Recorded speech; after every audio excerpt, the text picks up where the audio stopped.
Hi, my name is Isabel Gandalf, and my persuasive speech topic is on globalization. Is it a good thing or a bad thing? So, first off, what is globalization? It is the process of increasing interconnections among societies that events in one part of the world have effects on peoples and societies far away. Globalization as a topic has had more of a spotlight in recent years due to more economic, political, and social events becoming more interconnected with an increasing impact upon countries in the system. Example, we're living through a prime time example today. We're in a global pandemic. The coronavirus, which originated in China, has affected the entire world. United States, it's still ravaging our health and economic systems. But even with this negative, is globalization still a good or a bad thing? So, my job as a student majoring in international studies today is to convince you that globalization, even with its flaws, is inherently a good thing. So, the arguments for globalization comes from my class, Global Politics 251, and sources like Forbes magazine, which lays out different positive and negatives from different perspectives. So, with globalization, you see an increase in incredible economic transformation and has created new possibilities for global economic growth. So, we have international companies that have consumers all over the world, including countries that aren't their origin country. They get their resources from many different parts of the world. And you even have these giant systems like the EU, where it has free trade and free movement across entire regions.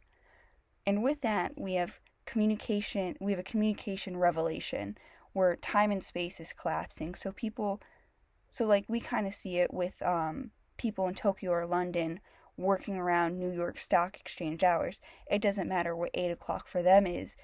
They're more concerned about what 8 o'clock in New York is. So they don't really care that they're up at 3 a.m. They're more focused on that specific stock exchange.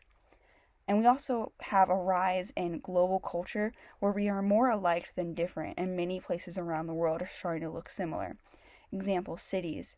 Cities have a pretty standard layout where you have the skyscrapers, you have the restaurants. Like, you go to a city in America and China, other than maybe size differences and the language you're hearing, the layout is very similar. And the world is becoming more homogeneous in terms of ideas and wants. So we have a cosmopolitan of culture that has developed with a global public sharing many of the same goals and aspirations and want the best for the entire planet. So that leads to organizations like the United Nations, which have a goal to pretty much make the world a better place. You have organizations under them like the World Health Organization, which has become increasingly more important with the rise in the coronavirus.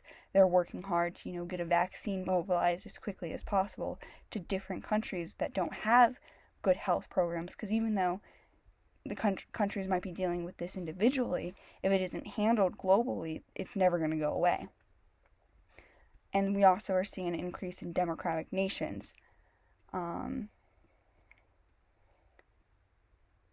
There's a lot of cultural intermingling, so each country is learning about different cultures. Because we have business in different countries, we're inherently learning more about them, and this can create a more social and more accepting environment where we're more tolerant towards each other, and people who live in different parts of the world they're not alienated. It's harder to hate someone who you kind of know. If they're a separate being, it's easier to have animosity towards them. And again, with these economic benefits like transnational companies, we're kind of growing developing countries with it.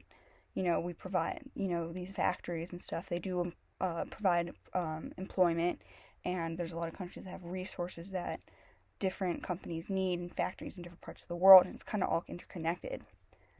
But, even with these positive, there will always be arguments, and these arguments are not to be taken lightly and have good constructive criticism for how to improve globalization as a whole, because this is something that will happen no matter what. So we might as well, take the wrongs and try to make it as positive as possible.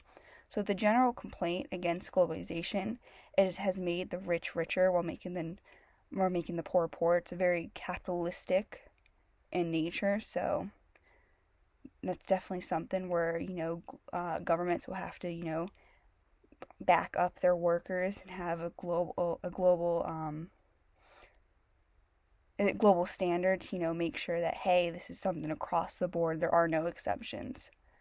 And so globalization is supposed to be about free trade, and in theory, free trade brings peace, but there are numbers of trade and economic barriers.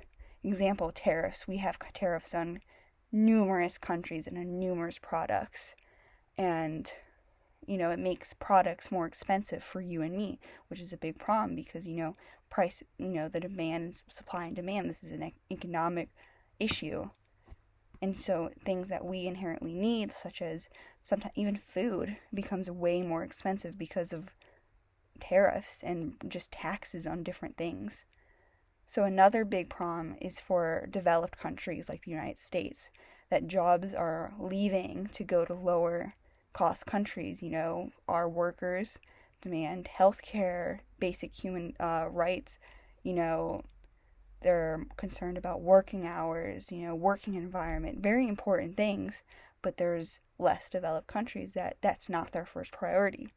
So, we've seen this United States. We have the Rust Belt going from New York all the way to Michigan, even Pennsylvania, and we're just seeing a loss in jobs and industry.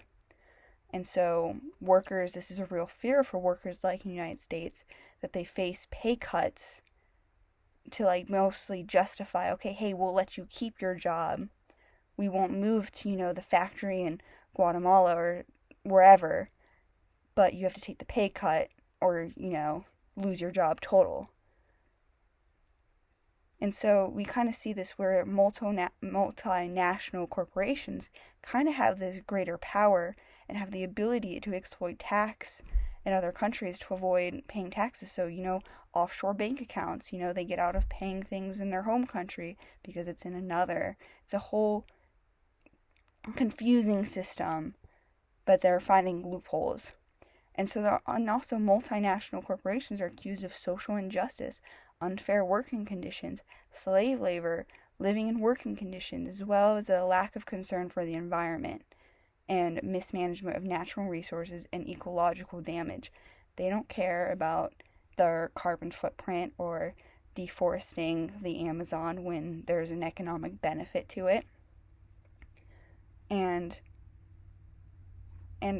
With these rise in power of multinational corporations, they're having a greater influence on politics, which is a very dangerous threat for corruption and systems that are already seen weak. And so, building products overseas also has a national security risk. We're seeing in China, with this Cold War we're almost in, of property and intellectual theft, meaning some of our products being made there, they're stealing the patents and many other confusing things like that. So, globalization is an economic tsunami that is sweeping the planet. Not even just economic, it's a social and political tsunami that is absorbing everything. Really came about after World War II. We can't really stop it. It's already in motion, but there are things we can do to make it not take advantage, but to make it as equally benefiting to everyone and make it where it truly is a peaceful, free trade, socially acceptable thing.